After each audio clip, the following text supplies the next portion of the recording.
All right, welcome to tonight's climbing class. We are in the last section of Tanya called Igeret Hakodesh. There's 4 sections, the last section. And we are holding actually chapter 31, Periyah Lamed Aleph, which is the second to the last chapter of this section. So every single section in Tanya has its own message, even though, again, everything is always interrelated.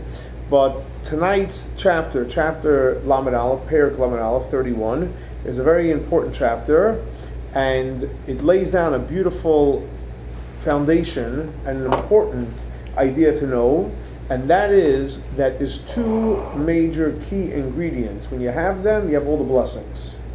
And God forbid, if you don't have them, we like talking in the positive, so you can imagine the opposite of that. So whatever the opposite of the blessings are, you can create your own terminology. We don't talk in the negative, we only talk, thank God, in the positive. So what are the 2 ingredients? The 2 ingredients is love and unity. What is love? In Hebrew it's called ahava. Ahava is all about have.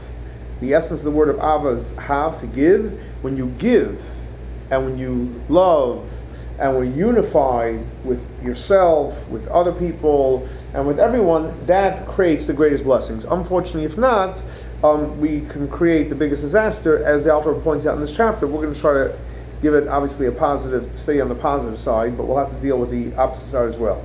So the Alter Rebbe actually starts off with a quote from the Zohar. Quote from the Zohar. And the Zohar says like this, that the Shechina is sick, not well, in exile. Heavy. Zohar. The Shechina is sick in exile. Now let's define what we say by Shechina. You had me before the exile. God is everything. But there's different components to God. Like we say, Kutsha Brichu, the infinite part of God, the holy part of God, the way God is more aloof and not connected to the world. And then the Shechina comes from Shoichein, the way God dwells in the world. So the Zohar says, quote from the Zohar, that the Shechina is not well, is sick in exile. Quotes from the Zohar. You can't argue with the Zohar. Now the question is, what does that mean? So the Alter Rebbe explains very, very simple. And the Alter Rebbe says a simple example. And a lot of examples in the world of Kabbalah and mysticism is all based on the small world. You know, there's a big world and the small world. The big world is a big world. What's the small world? Olam katan ze adam. Us human beings, we are the small world. So in mysticism, a lot of analogies are given from the human being, and obviously general analogies, specific analogies. Here the Alter Rebbe uses an analogy like this, and he says as follows. When is the body well? Because we're trying to look at what does it mean the Shechina is sick? So let's look at the body. When is the body well? And when is the body not well? So the Alter Rebbe, and again, it could be there's many different illnesses. We're talking this specific illness. The Alter Rebbe says like this, that what happens is every single person has a head, then you have a heart, then you have hands, and you have feet, and you have limbs, a full component of the body, whatever that includes. What's one of the main organs in the body, which is the heart? And the heart, what is the function of the heart? It pumps blood. Where does it pump blood to? It pumps blood all over the body, all throughout the limbs and the arteries. It pumps blood out. Now, if it only pumped blood out, what would happen to you? It wouldn't work. You wouldn't. So what happens after it pumps it out, it goes and it comes back into the heart, and it goes out again. So it's a cycle, a 360 cycle. Pumps it out, it goes all over, it comes back in, and keeps on going out. Simple analogy. Now, what happens if you have some of the limbs and the arteries where the blood is going through and all of a sudden they get tangled? Unfortunately, we know that. People can get very, very sick. If the blood is not flowing, you can get very, very sick.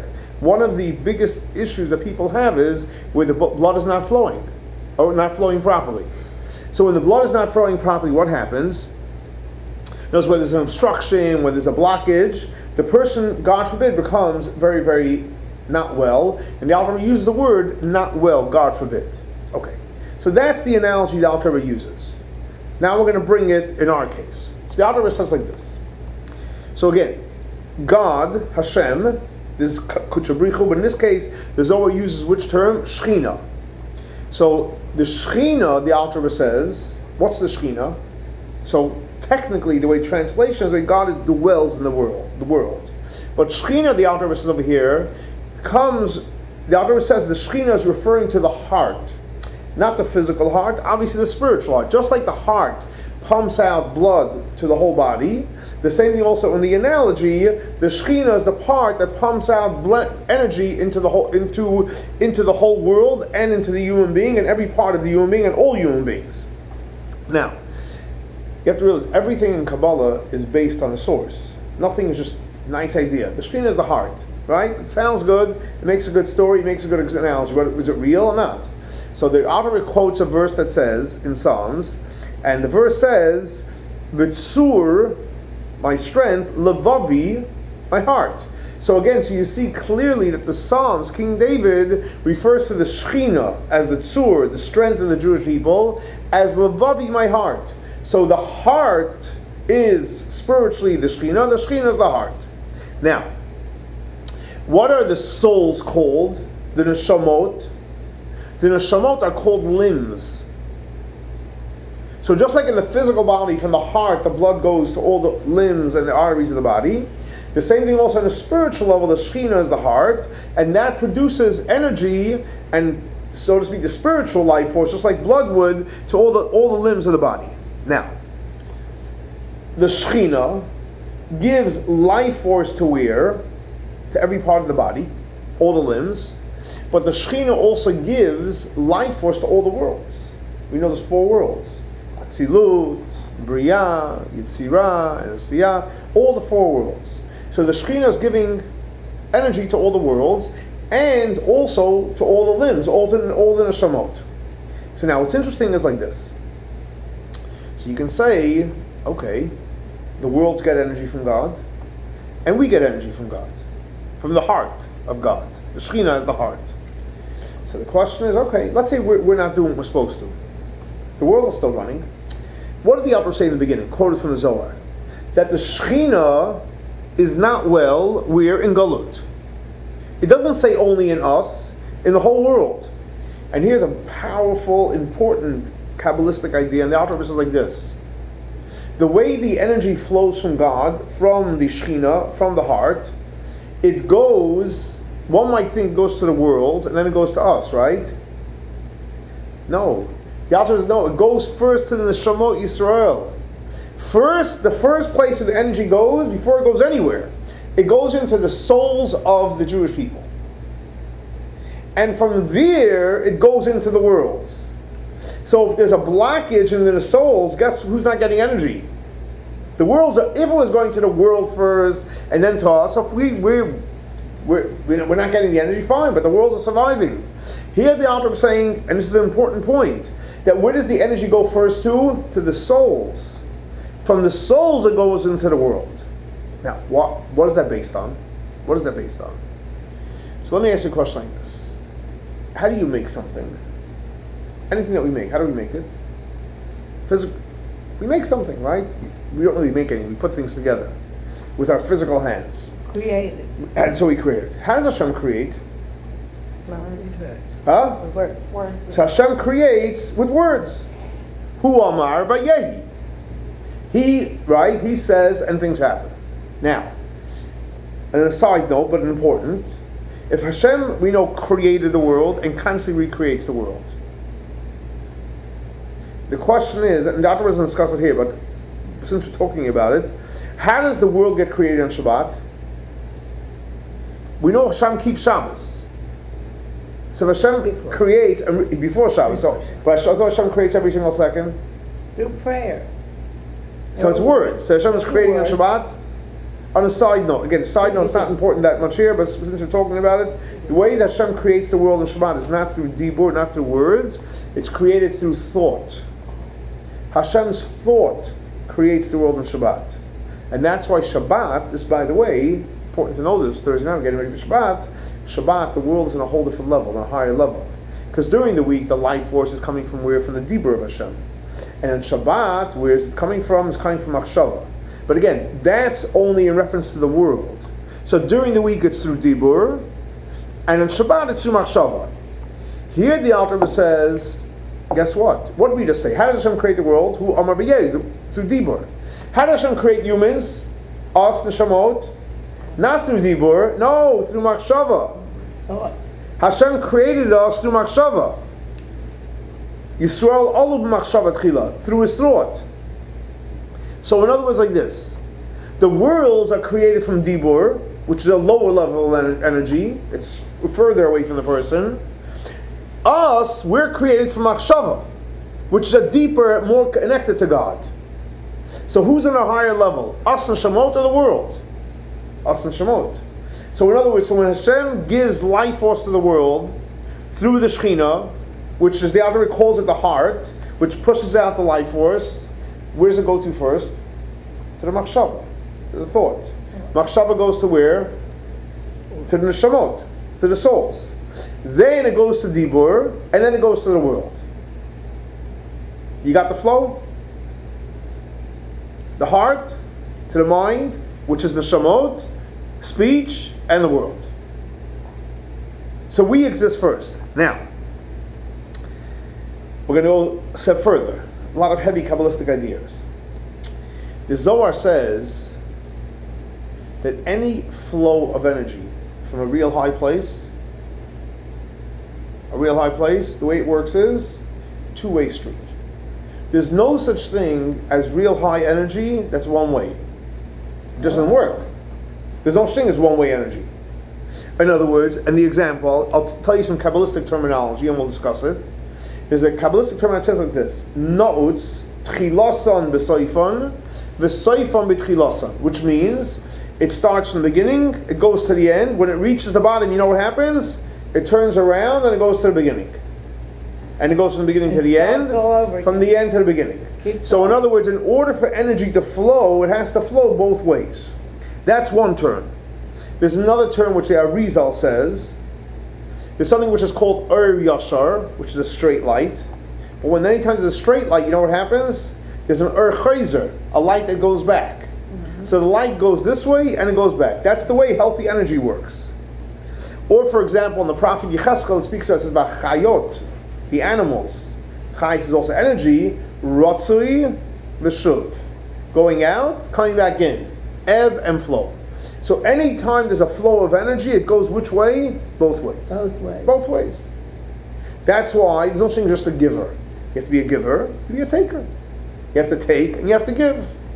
Everybody, there's no such thing as a person who's just a giver. It's impossible. It's just one, you give and you get. You take and you give. Everybody. That's why God made the world. God didn't make the world just rich people or just poor people. All throughout history, there's always been rich, always been poor. There is, and there always will be. Now, different people are rich in different areas, and different people are poor in different areas. Certain people may be rich monetarily, and certain people are rich more academically, socially, emotionally, physically. I mean, there's no one person that's complete. The only one that's complete is God. So everybody's a giver and a taker. Why? Because the flow of energy goes and it comes back, goes and comes back, and that's the way life goes. ebb and flow. Ebb and flow, exactly. Now, I like that. so let's go back to our case. So the Shechina is what? Is the heart. The heart. And the heart produces what? Energy. Where does it produce the energy? From God's thought. Into the limbs. And on a spiritual level, it's referring to the Neshamot. Now, you get the flow so far. High energy comes from the heart, from the Shechina, into all the Neshamot. What happens now? We need to send the flow back. Mm. We need to send the flow back. Now, what happens when all the limbs are united and we're unified? We get the energy and we send it back. But what happens when we get the energy, we're busy, the opposite of united and unified. Use any adjective you want. We're fighting, we're not getting along, whatever term you want to use. So what happens to the energy? It gets stuck. It gets stuck, so what happens? It doesn't go back.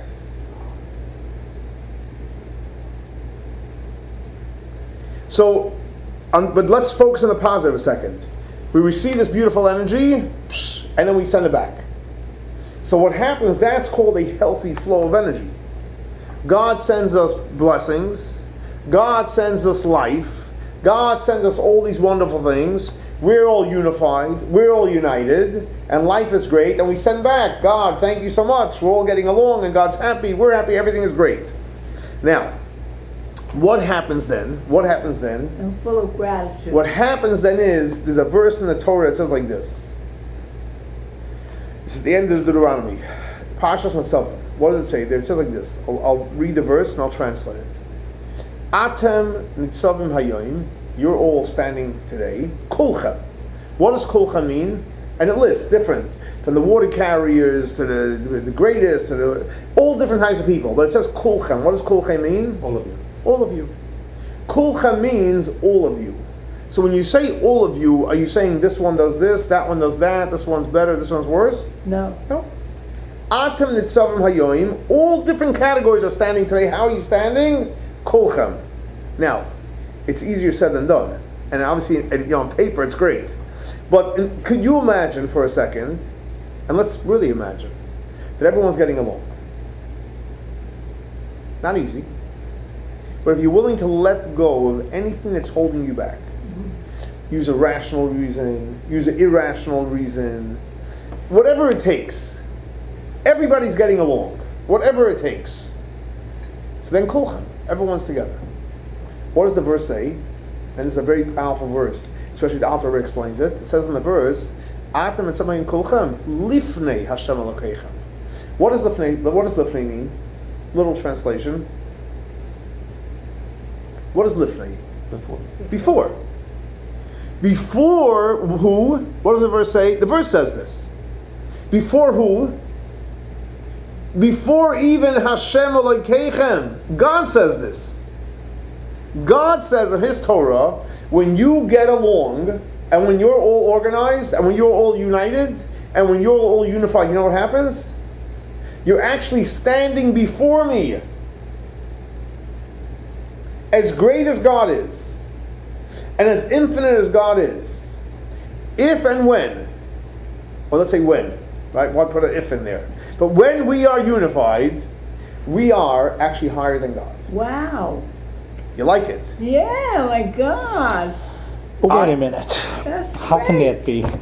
That's why, how can it be? Because the devil knows how powerful the unity is, so therefore he works overtime. Time and a half. Double time. He'll do whatever it takes. He'll use intellect, he'll use emotions, he'll use any crazy thing to do what his goal is one thing. He doesn't want you lifnei Hashem Elokeichem. He doesn't want you scoring so high. He'll do anything to make a fight. He'll do it. Notice the goal of the devil, of the animal soul, of any one name you want to call, the Yetzira, any name you want to call him, his goal is one thing. Not to have us unified. Not to have us unified. Therefore, what's our goal? To be Irrelevant of what this one says, that one says, this one thinks, we love everybody. And really love everybody. And we get along with everybody, irrelevant what the person did, does, will do, and said, and it's irrelevant. Because we will irrationally get along. You know why? Because when we get along, that big bell rang. We are lifnei Hashem Elokeichem. Huge. Think about this. Whichever way you cut it, you get along, you won the prize. You don't get along, you don't get the prize. So you can have every reason why this person's this and that person. You know what? It's all great.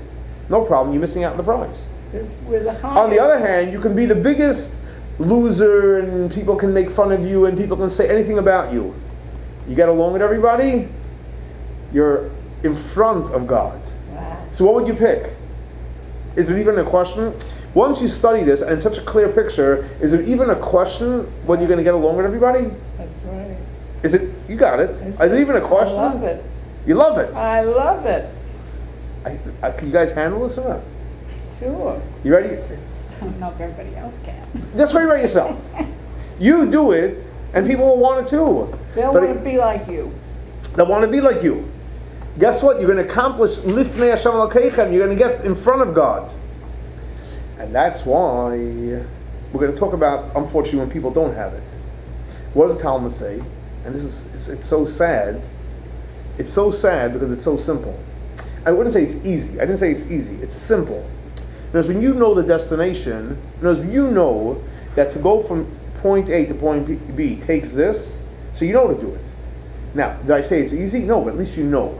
But that's why the Talmud says, and unfortunately right now we're in the 3 weeks, we're up before Tisha B'Av, the destruction of the second temple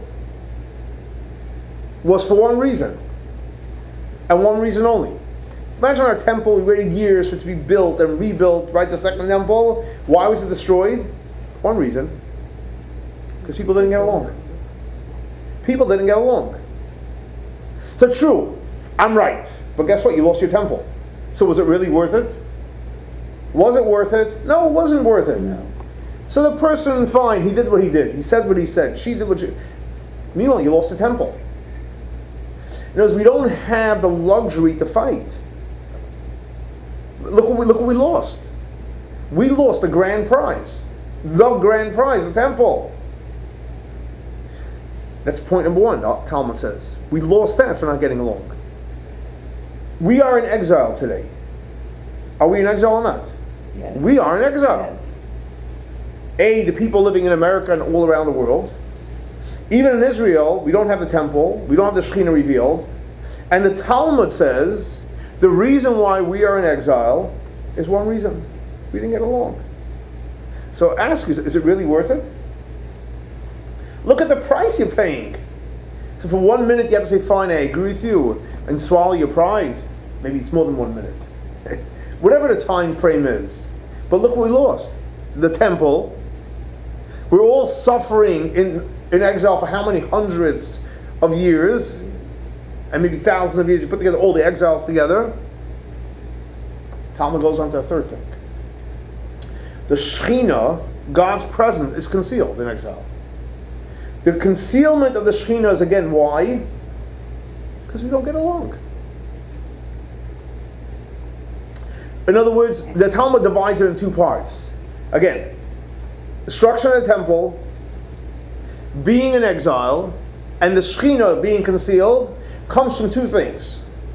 The sin of one person hating another person. So is it worth it to hate somebody? No. It's not worth it.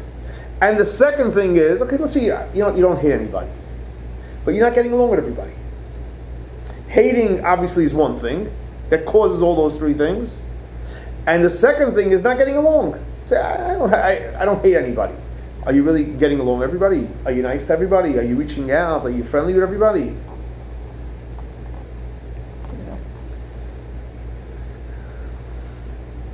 So the Alter Rebbe says, now you see why that the Zohar says that the Shechina is sick in exile. Makes sense. Why? It's very simple. Because again, what's happening when people hate each other or don't get along? What's not happening? The flow of energy, oxygen, the flow of energy is not flowing. So the Shechina is sick, and because the Shechina is sick, no temple, we're in exile, the Shechina is in exile. And that's why the Alter Rebbe says, if you give a look, it says in the prayers, we say every single day in the prayers, what does it say? It says, Soymech, God supports Noiflim, the people that fall, but Roifen, he heals Choylim, the people that are sick. So the Alter Rebbe, a simple question, when you're saying Soymech Noifel, one person fell. For each person saying about themselves, they're not well. What's this plural? And the Alter is very simple, because it is plural. Because every one of us has multiple limbs, and Jewish people as a whole, every one is another limb. So there's many, many limbs that fell, and many, many limbs that need support, and many limbs that need to be healed. And we need to help them get up. So it's referring to all the Neshamot, the collective souls, that have fallen, and that are not well. So you have to obviously deal with the negative side, because that's the reality. But let's focus on the positive side. On the positive side. Well, if there's no temple, by default we're all sick. Absolutely, yes, for sure. They need help to get up, Yes, Rabbi. for sure, correct. But that's on the negative side. But again, let's stay focused. What is the reason there's no temple? What is the reason why the Shechina is in exile and we're in exile, or the Shechina is concealed, is because people don't get along. And because people don't get along, so what does that mean? God is punishing you. Here's the key word. It's not about God punishing you. Oxygen has to flow. When you're not getting along, you're like blocking the oxygen. You know, this is the famous joke. The guy's in a hospital bed, and he calls his whole family, not well. Everyone comes, and he's trying to talk, and he can't talk, and they go, oh my gosh. And they finally tell him, write it down. And he writes down, stop standing on my oxygen hose. And he breathes. Yeah. Right? So the same thing also. Hello, the flow of energy is very simple. Get along. Whatever it takes.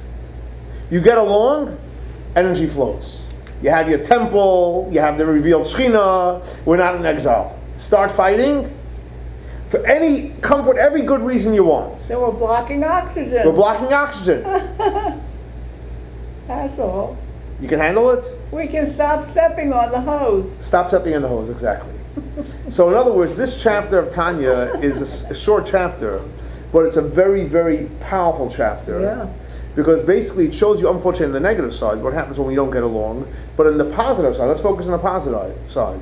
When we sincerely love everybody, and we're willing to get along with everybody, irrelevant what we think and feel and whatever, we're going to open up the greatest blessings. What's the greatest blessings? We're going to be able to breathe.